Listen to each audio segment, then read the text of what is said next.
বন্ধুরা, পরীক্ষার হলে অনেকেই ভাবে একটু নকল করলে হয়তো কিছু হবে না, ছোট্ট একটা চিরকুট থাকলে কেউ বুঝতে পারবে না, মোবাইলটা সাইলেন্ট থাকলেই সমস্যা নেই। কিন্তু বাস্তব ঘটনা একদম আলাদা। পরীক্ষার হলে নকল বা আনফেয়ার মিন্স ধরা পড়লে শুধু ওই দিনের পরীক্ষা খারাপ হবে তা কিন্তু না, অনেক সময় পুরো পেপার বাতিল হতে পারে, রেজাল্ট আটকে পর্যন্ত যেতে পারে।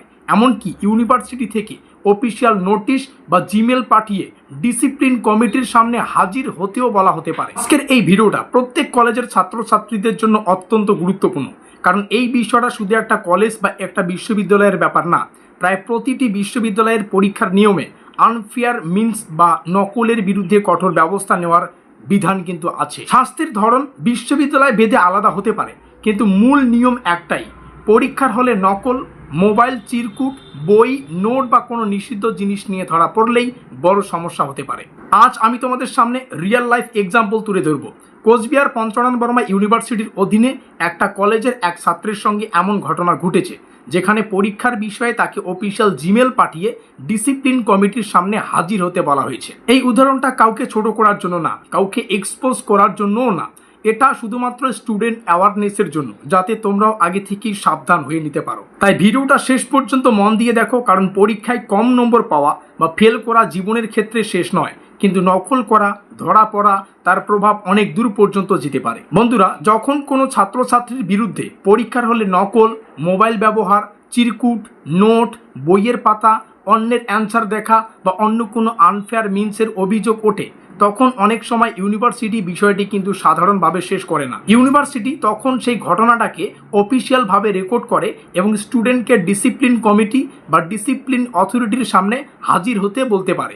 এই ধরনের জিমেল বা নোটিশে সাধারণত লেখা থাকে, তোমাকে নির্দিষ্ট তারিখে নির্দিষ্ট সময়ে কন্ট্রোল অফ এক্সামিনেশন বা ইউনিভার্সিটি অথরিটির চেম্বারে ডিসিপ্লিন কমিটির সামনে হাজির হতে হবে। অর্থাৎ ইউনিভার্সিটি তোমার বক্তব্য শুনতে চায়, ঘটনার তদন্ত করতে চায় এবং তারপর নিয়ম অনুযায়ী সিদ্ধান্ত নিতে পারে। এখানে সবচেয়ে গুরুত্বপূর্ণ কথা হলো, এই ধরনের মেইল বা নোটিশ এলে সেটাকে কখনো ইগনোর করা যাবে না, কারণ এটা কোনো সাধারণ মেসেজ নয়, এটি ইউনিভার্সিটি এক্সামিনেশন প্রসেসের সঙ্গে যুক্ত একটি সিরিয়াস অফিসিয়াল কমিউনিকেশন। বন্ধুরা, এখানে যে এক্সাম্পলটা দেখানো হচ্ছে সেটি কোচবিহার পঞ্চানন বর্মা ইউনিভার্সিটির অধীনে একটা কলেজের স্টুডেন্টের সঙ্গে ঘটেছে।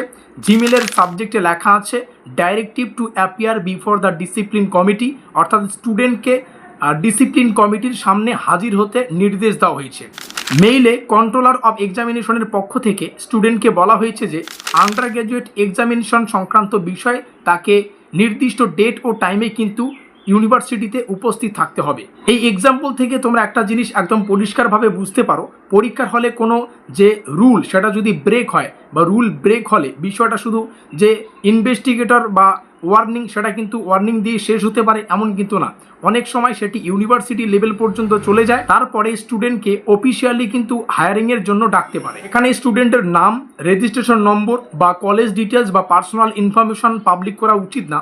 আমাদের উদ্দেশ্য কারো ব্যক্তিগত বিকাশ বা কারো ব্যক্তিগত বিষয় সম্পর্কে প্রকাশ না করা, আমাদের উদ্দেশ্য হলো তোমাদের সাবধান করা। আচ্ছা, অনেকের প্রশ্ন থাকতে পারে, নকল বা আনফেয়ার বলতে কি বোঝায়? অনেক স্টুডেন্ট ভাবে নকল মানে শুধু বই খুলে লেখা, কিন্তু পরীক্ষার নিয়মে আনফেয়ার মিন্স এর ধারণাটা অনেক বড়। পরীক্ষার হলে যদি কারো কাছে ছোট কাগজ, চিরকুট, তারপরে হ্যান্ডরাইটিং নোট, প্রিন্টেড কোনো নোট, বইয়ের পাতা, মোবাইল ফোন, তারপরে স্মার্ট ওয়াচ, ইয়ারফোন, ক্যালকুলেটরের মতো সেফ যে মেটেরিয়ালস, বেঞ্চে লেখা, তারপরে অ্যান্সার, বেঞ্চে লেখা অ্যান্সার আগে থেকে, তারপরে হাতের তালুতে লেখা, এই ধরনের ব্যাপার।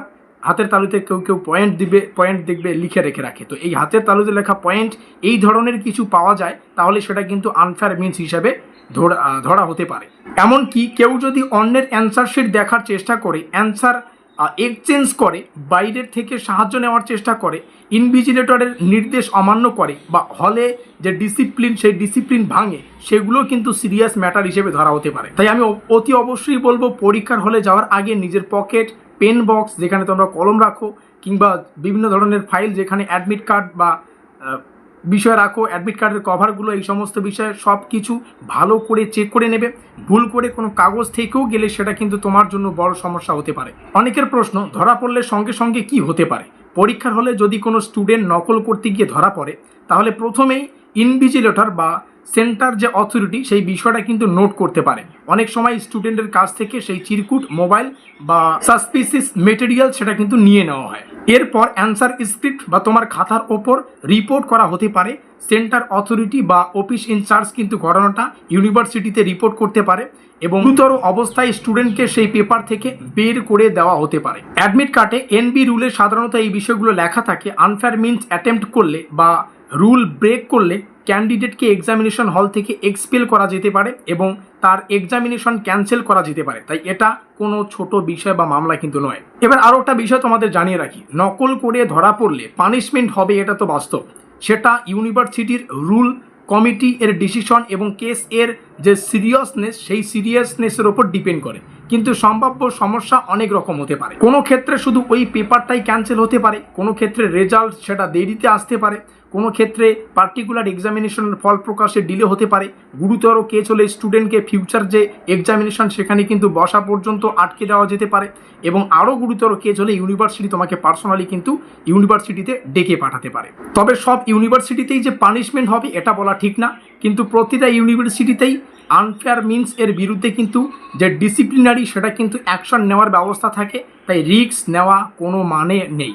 আচ্ছা, অনেকের প্রশ্ন, ডিসিপ্লিন কমিটিতে ডাকলে কি হবে? ডিসিপ্লিন কমিটির কাজ হলো ঘটনাটিকে শুনে দেখা। সেখানে স্টুডেন্টকে জিজ্ঞাসা করা হতে পারে ঘটনাটা কিভাবে ঘটেছে, এক্সাম হলে কি পাওয়া গেছে, ইনভিজিলেটর কি রিপোর্ট দিয়েছেন, স্টুডেন্টের বক্তব্য আসলে কি। যদি তোমাকে ডিসিপ্লিন কমিটি ডাকেন তাহলে তোমাকে ডেট, টাইম এবং প্লেস ভালো করে কিন্তু জেনে নিতে হবে বা পড়ে দেখতে হবে। নিজের কলেজ অথরিটি বা ডিপার্টমেন্টের সঙ্গে যোগাযোগ করবে। প্রয়োজনে যে গার্জিয়ান সেই গার্জিয়ানকে জানাবে, কারণ গার্জিয়ানকে জানা খুবই প্রয়োজন। Admit card, registration certificate, college ID এবং দরকারি ডকুমেন্টস সঙ্গে নিয়ে যাবে। এবং সব থেকে বড় কথা, আমাকে একজন টিচার হিসেবে এই কথাটা বলতেই হবে, মিথ্যা কোনো গল্প বানানোর চেষ্টা করবে না। শান্তভাবে, ভদ্রভাবে এবং সত্যি কথা বলে নিজের যে অবস্থা সেই অবস্থাটা বা অবস্থান সেটা কিন্তু জানাবে। যারা গার্জিয়ানস বা প্যারেন্টস এই ভিডিওটি দেখছেন, আপনাদের অনুরোধ করব পরীক্ষার আগে স্টুডেন্টসদের শুধু পড়াশোনার চাপ দেবেন না, এক্সাম রুলসগুলো ভালোভাবে বুঝিয়ে দিন। অনেক সময় স্টুডেন্টস ভয়ে কিন্তু ভুল সিদ্ধান্ত নিয়ে ফেলে। তারা ভাবে ফেল করলে বাড়িতে বকুনি খাবে, তাই শর্টকাট নেয়, কিন্তু শর্টকাটের ফল অনেক সময় বড় হতে পারে। তাই সন্তানদের অবশ্যই ভালো করে বোঝান, কম নম্বর হলেও সমস্যা নাই, কিন্তু নকল করা চলবে না।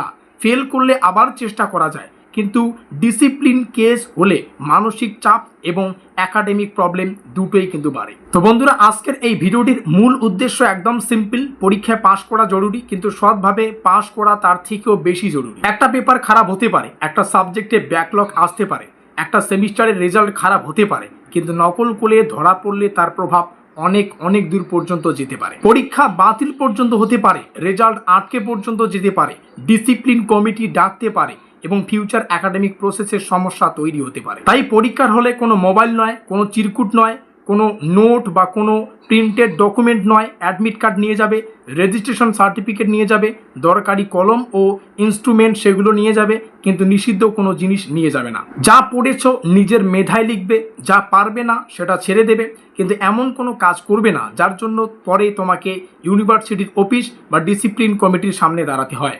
এই ভিডিওটা তোমার ফ্রেন্ড সার্কেলতে অবশ্যই শেয়ার করে দাও, কারণ অনেক স্টুডেন্ট এখনও জানে না নকল করে ধরা পড়লে ঠিক কী শাস্তি হতে পারে। পরীক্ষার আগে এই ওয়ার্নিংটা সবাইকে জানা খুবই গুরুত্বপূর্ণ। এতটুকুই বলবো, একটা নকল, একটা মোবাইল, একটা ছোট চিরকুট তোমার পুরো এক্সাম লাইফে বড় প্রবলেম তৈরি করতে পারে। সতর্ক থাকো, সৎভাবে পরীক্ষা দাও, নিজের ফিউচার সেটাকে সেফ রাখো। ধন্যবাদ।